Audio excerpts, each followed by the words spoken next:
অখিল গগৈক আউট কৰি কোনকেইখন আসন আচলতে এজেপিক দিয়া হ'ল আমি এই মুহূৰ্তত পুনৰ জানিবলৈ চেষ্টা কৰিম। সৈয়দ জাহিৰ হুছেইন আছে আমাৰ লগত।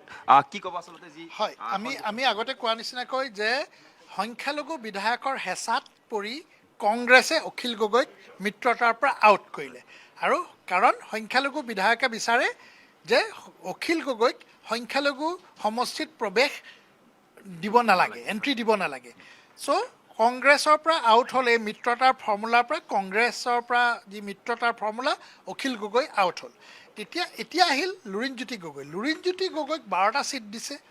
কোনকেইটা 12টা ছিট? খোৱাং, মধ্য গুৱাহাটী, চেণ্ট্ৰেল গুৱাহাটী অৰ্থাৎ বিনাকান্দি, শদিয়া, বৰহমপুৰ, ডিব্ৰুগড়, বজালী, সৰুপথাৰ, ধেমাজি আৰু বৰাকৰ এটা সমষ্টি।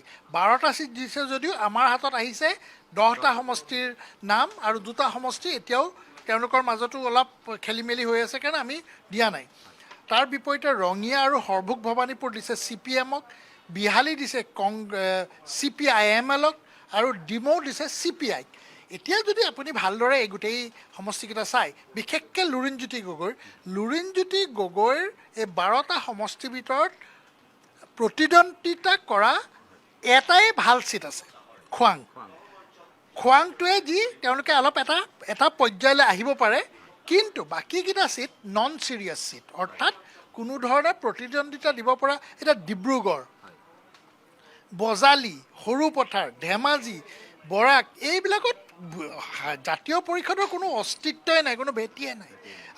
বছৰত এবাৰ যদি লুৰিণজ্যোতি গগৈ বৰাকলৈ যায় আৰু তাত যদি আমি ছিট জিকিম বুলি আশা কৰে, সেইটো মই ভাবোঁ সেইটো আৰু এটা কল্পনাৰ বাহিৰত। চ' এইকেইটা দিব লাগে কাৰণে দিছে। তেওঁলোকে ক'ব পাৰিব আমি 12টা ছিট পালোঁ আমি, কিন্তু তেওঁলোকে প্ৰতিদ্বন্দ্বিতা কৰিব পৰা এটাই ছিট আছে, খোৱাং। চ' তাৰমানে টেকনিকেলি স্পিকিং এই 12টা ছিট এবছলিউটলি কংগ্ৰেছৰে এৰি দিয়া ছিট। আৰু এইকেইটাত কংগ্ৰেছেও জানে তেওঁলোকেও নিজিকে, জাতীয় পৰিষদে জানে তেওঁলোকেও নিজিকে। এতিয়া আপুনি CPIML বিহালী, আমি যদি উপনিৰ্বাচন চাওঁ আমি গম পাম যে CPIML-ৰ ভেটি কিমান তাত আছে। চ' এইটো কোনো ধৰণে তেওঁ এৰি দিয়াৰ নিচিনা ছিট। আপুনি ডিমৌ সমষ্টিটোত যদি চায়, যিহেতু লুৰিণজ্যোতি গগৈৰ লগতে মিত্ৰতা হ'ল, ৰাইজৰ দলৰ লগত মিত্ৰতা নহ'ল। চ' ৰাইজৰ দলৰ এগৰাকী প্ৰাৰ্থী আছে তাতে, কংগ্ৰেছৰ প্ৰাৰ্থী আছে, ইয়াতে CPI দিব। চ' আপুনি ইয়াতো আন্দাজ কৰিব পাৰিব যে এইটো ছিট এনে নামকে ৱাস্তে মিত্ৰ দলক দিছে। এতিয়া আমি আহোঁ কাৰ্বি আংলঙলৈ। কাৰ্বি আংলঙত আগতে নিৰ্বাচনত প্ৰতিদ্বন্দ্বিতা ভালকৈ কৰিয়ে পোৱা নাই APHLC-য়ে।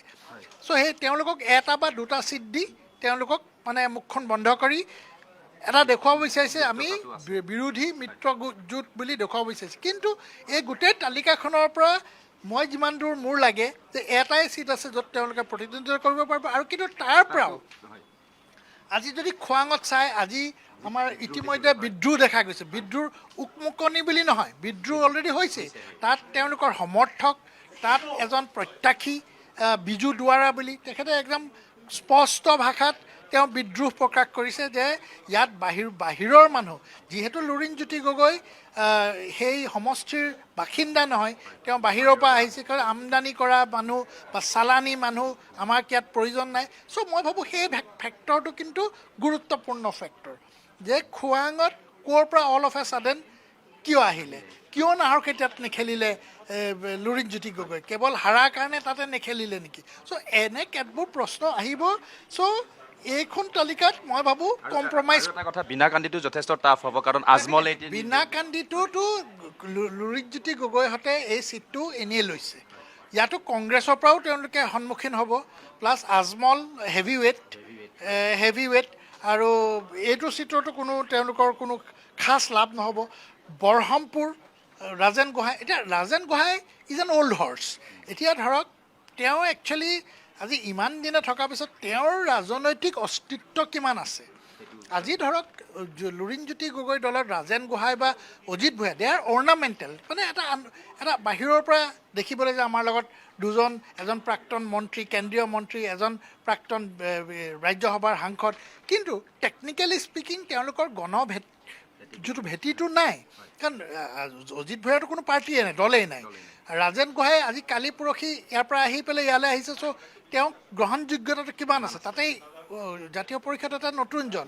চ' সেইকাৰণে এইবিলাক চিটৰ কোনো মূল্য নাই বুলি মই ভাবোঁ তেওঁলোকে ল'বৰ কাৰণে লৈছে কিন্তু ছিৰিয়াছ প্লেয়াৰ আছিলে অখিল গগৈ মই কিন্তু এতিয়াও ভাবোঁ যে ব্যক্তিগতভাৱে অখিল গগৈ আৰু লুৰিণজ্যোতি গগৈ দুয়োগৰাকী স্মাৰ্ট পলিটিচিয়ান মই স্মাৰ্ট পলিটিচিয়ান বুলি এইকাৰণে কৈছোঁ অখিল গগৈ ভাবে যে মই মিত্ৰতা নকৰিলেও মই হয়তো 3-4টা চিট এবাৰ জিকি যাম কাৰণ শ্বেৰমান আলী ৰচিদ মণ্ডল এনেকৈ কেইটামান চিট আছে নাও বৈশ্যা এনেকৈ কেইটামান চিট আছে তেওঁলোকে হয়তো তাত জিকি গুচি আহিব তেতিয়া অখিল গগৈ ভাবে যদি মই শিৱসাগৰতো জিকি যাওঁ আৰু মোৰ যদি 3টা বা 4টা বিধায়ক হৈ যায় মই 300% 400% এটা গেইন কৰিম লুৰিণজ্যোতি গগৈ ভাবে যে যোনে যি পাই পাওক মই চিটটো ল'ব লাগে মানুহক দেখুৱাব লাগে মই জিকি আহিলে হ'ল কাৰণ তেওঁ ধৰক তেওঁৰো ঠিকে আছে ভবা কথাটো কাৰণ 2-3টা ইলেকশ্যন তেওঁ হাৰিছে তেওঁৰ নেতৃত্বত তেওঁ ব্যক্তিগতভাৱে হাৰিছে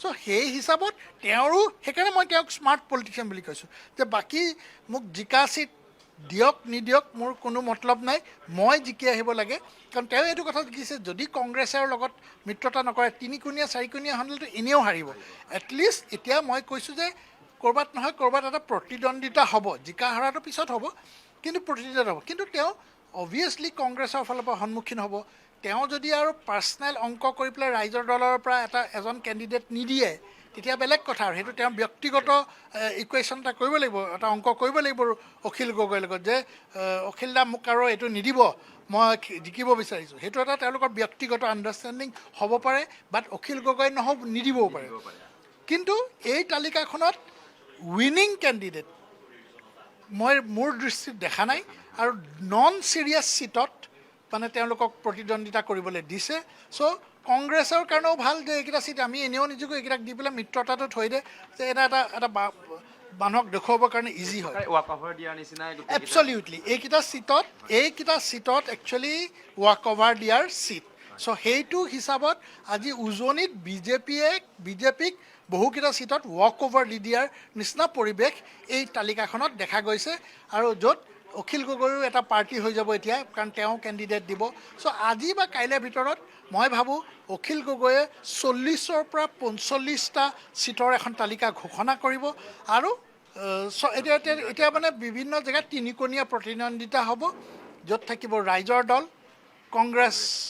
কংগ্ৰেছ বা AGP মিত্ৰ দল আৰু ইফালে বিজেপি মিত্ৰ দল চ' 3-কোণীয়া প্ৰতিদ্বন্দ্বিতা হ'ব আৰু 3-কোণীয়া প্ৰতিদ্বন্দ্বিতা হ'লে এনেও এইবিলাক জেগাত কংগ্ৰেছৰ ইমান দখল নাই চ' এই পৰিপ্ৰেক্ষিতত বস্তুটো অংকটো আৰু অলপ মই ভাবোঁ জটিলতা কমি গৈছে কংগ্ৰেছৰ কাৰণে মই ভাবোঁ এইটো এটা খুব ভাল নহয় কিন্তু ব্যক্তিগতভাৱে অখিল গগৈ আৰু লুৰিণজ্যোতি গগৈৰ কাৰণে এইটো এটা স্মাৰ্ট পলিটিক্স কৰিছে তেওঁলোকে স্মাৰ্ট পলিটিচিয়ান তেওঁলোকৰ ব্যক্তিগত স্বাৰ্থ হয়তো সিদ্ধি হ'ব মানে এটা লেভেললৈ হয়তো লুৰিণজ্যোতি গগৈক প্ৰতিদ্বন্দ্বিতা কৰিব পাৰিব যদি ৰাইজৰ দলে আকৌ খোৱাঙত এজন দি দিয়ে তেতিয়াহ'লে গোটেই অংকটো বদলি যাব এতিয়া আকৌ মন কৰিব লাগিব যে বিজু দুৱাৰা বিজিত ইহঁতিকৈ ইহঁতৰ এইকেইজন নেতাই কেনেধৰণৰ ভূমিকা পালন কৰে সেইটোৰ ওপৰত ডিপেণ্ড কৰিব পৱন সিং ঘাটোৱাৰৰ এটা সৰু সুৰা ৰোল থাকিব যদিও তেওঁ again he is a old horse তেওঁ হয়তো এতিয়া মানে সেই পৰ্যায়ত নাই য'ত তেওঁ এক্টিভলি